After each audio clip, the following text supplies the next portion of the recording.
Hi, I'm Hank Lee, a PhD student at Carnegie Mellon University. On behalf of my co-authors, Hiru, Thomas, Jody, and Shavik, I'll present our work, Deepfakes, Phrenology, Surveillance, and more, a taxonomy of AI privacy risk.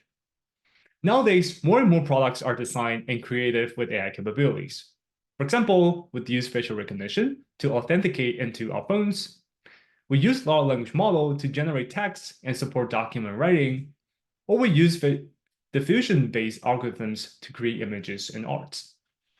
Indeed, these shiny new AI technologies make the world very exciting, creating new technology opportunities. But without careful consideration of social impact, these AI-infused technologies can potentially create a large and unsupervised surveillance infrastructure that invades people's lives and breaches their privacy. For example, with facial recognition, a random third party can get access to the ability to match your photos to your online presence. When training large language models, it can be very challenging to ensure the data that the model is trained on or receive users' consent. Or with the capability of generated AI, everyone can create realistic fake photos or videos using others' identity that humans have difficulty discerning as fake.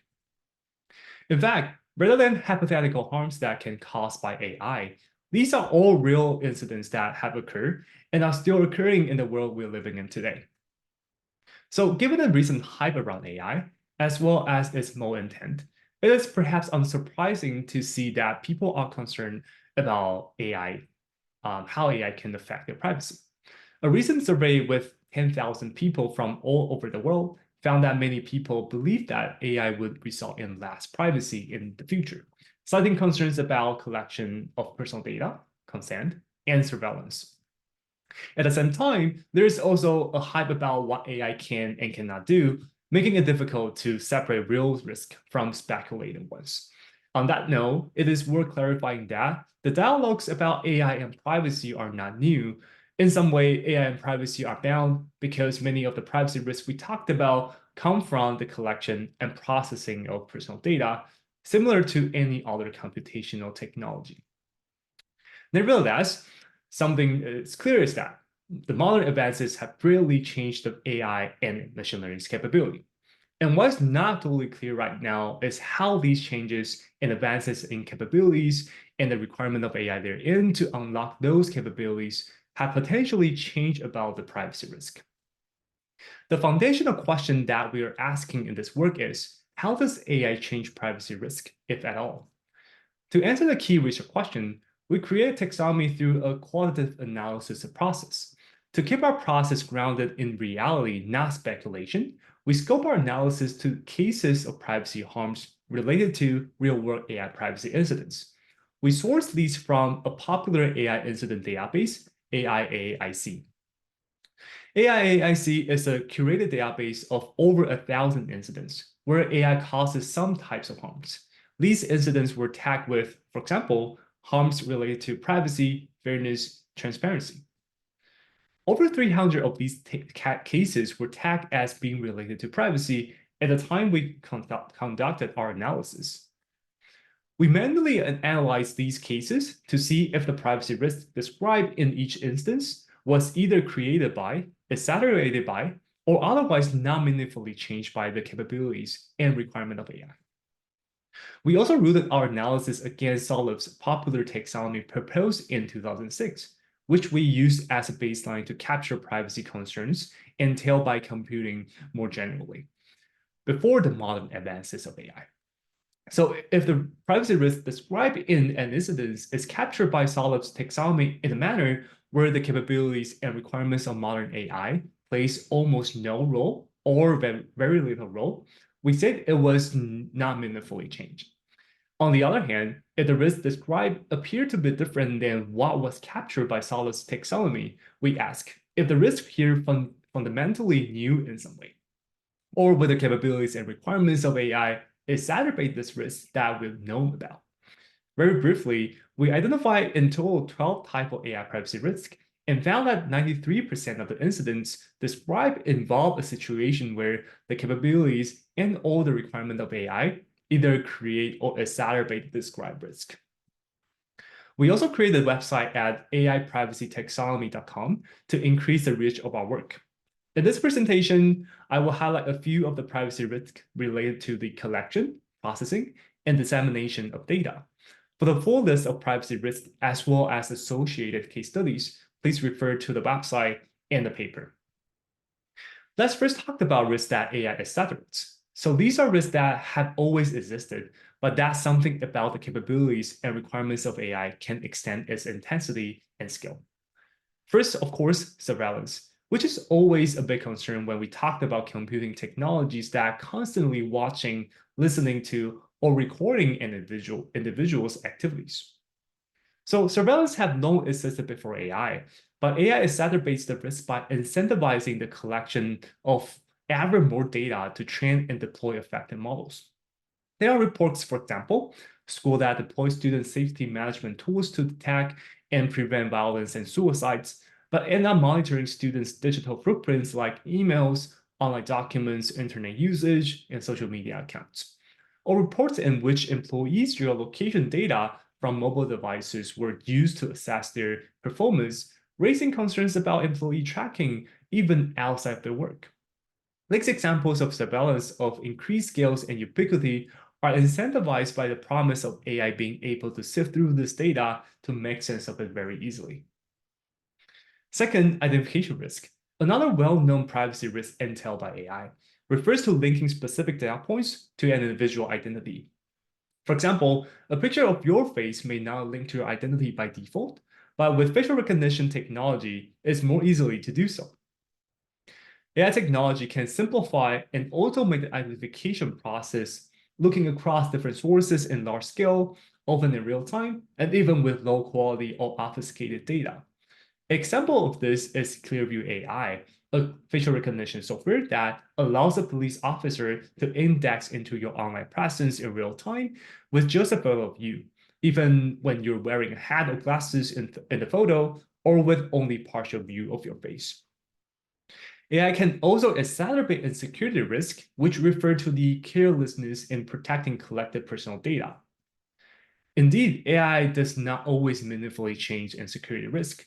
A good example of this is when an AI product had a data breaches when being hacked, which happened to a startup that provides cloud-based security cameras with facial recognition. The attackers then got access to these AI-powered cameras and their facial recognition data. But AI can exacerbate insecurity beyond being simply bad scores in that sense. Memorization risk in large language model, or short for LLM, is very good example of this. So LLM can memorize training data and reveal sensitive data of an user to other users given a particular prompt. And there's an example of this in our dataset.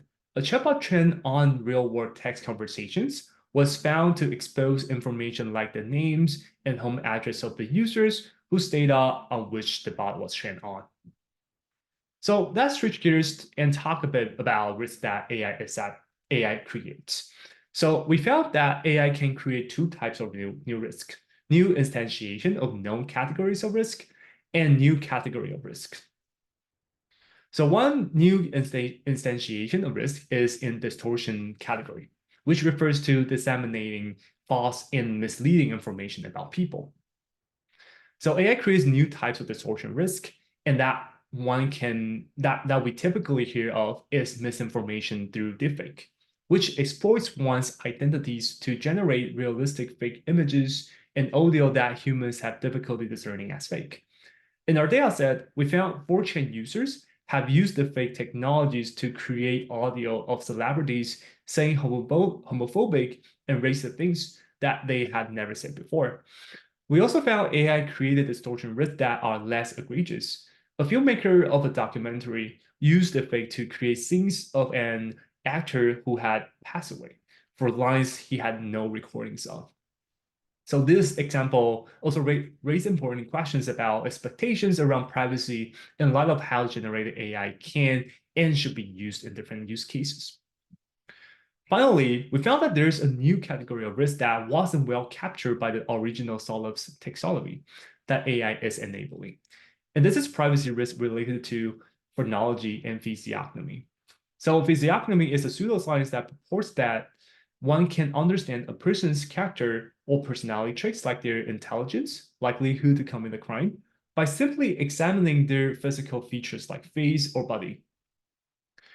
In our data set, we found attempts, for example, to use AI to classify people as gay or straight, or whether or not they are criminals based only on the picture of their face.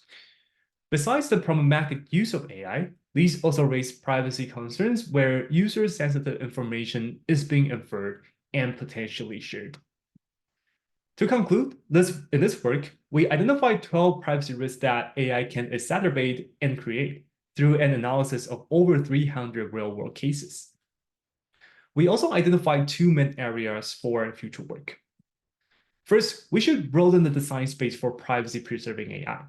So considering common notions of privacy-preserving machine learning for now, typically two main things come up: differential privacy and federated machine learning. There are useful techniques for sure, but based on our findings, they only consider a small subset of the AI privacy risk. They consider some of the processing risk exacerbated by AI and do not at all consider the data processing and dissemination risk newly created by AI. For example, we could create a differentially private algorithm to classify whether or not a person is a criminal based on their face in a federated machine learning architecture, and that's not going to eliminate the privacy risk.